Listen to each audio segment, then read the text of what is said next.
একে তো শাশুড়িমা বাড়িতে নেই, তার মধ্যে ঘুম থেকে উঠতেও অনেকটা লেট করে ফেলেছি, 7:45টার মতো বাজে। একা হাতে সমস্ত কাজবাজগুলো আমাকে সেরে ফেলতে হবে।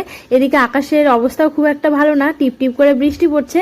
আমি তো মনে মনে ভাবছি আমার বাসি কাজগুলো হয়ে যাক, তারপর না হয় বৃষ্টি আয়। তবুও ভালো আমার মেয়ে সকালে ঘুম থেকে উঠতে অনেকটা লেট করে ফেলে, তো সেই জন্য আমার কাজ করতে তেমন একটা অসুবিধা হয় না। আমার মোটামুটি সমস্ত বাসি কাজ কমপ্লিট করে রান্না বসিয়ে দিয়ে অর্ধেক রান্না পর্যন্ত হয়ে যায়, তারপর মেয়ে ওঠে।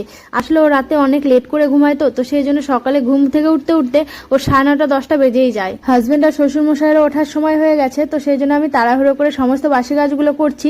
কারণ আমার হাজবেন্ড ঘুম থেকে উঠলে ওকে সঙ্গে সঙ্গে গরম জল আর আমার শ্বশুর মশাইকে চা করে দিতে হয়। শাশুড়ি মা থাকলে তো তেমন একটা অসুবিধা হয় না, কারণ আমি আর মা সকালের বাসি কাজ ভাগ করেই করে থাকি, তো সেই জন্য সকাল সকালই হয়ে যায়। একটা মানুষ কাছে থাকলে তার গুরুত্ব কিন্তু আমরা অতটা বুঝতে পারি না, দূরে গেলে সেই গুরুত্ব অনুভব করা যায়। আমি যেরকম আজকে বুঝতে পারছি আমার শাশুড়ি মায়ের গুরুত্ব কতটা আমার জীবনে।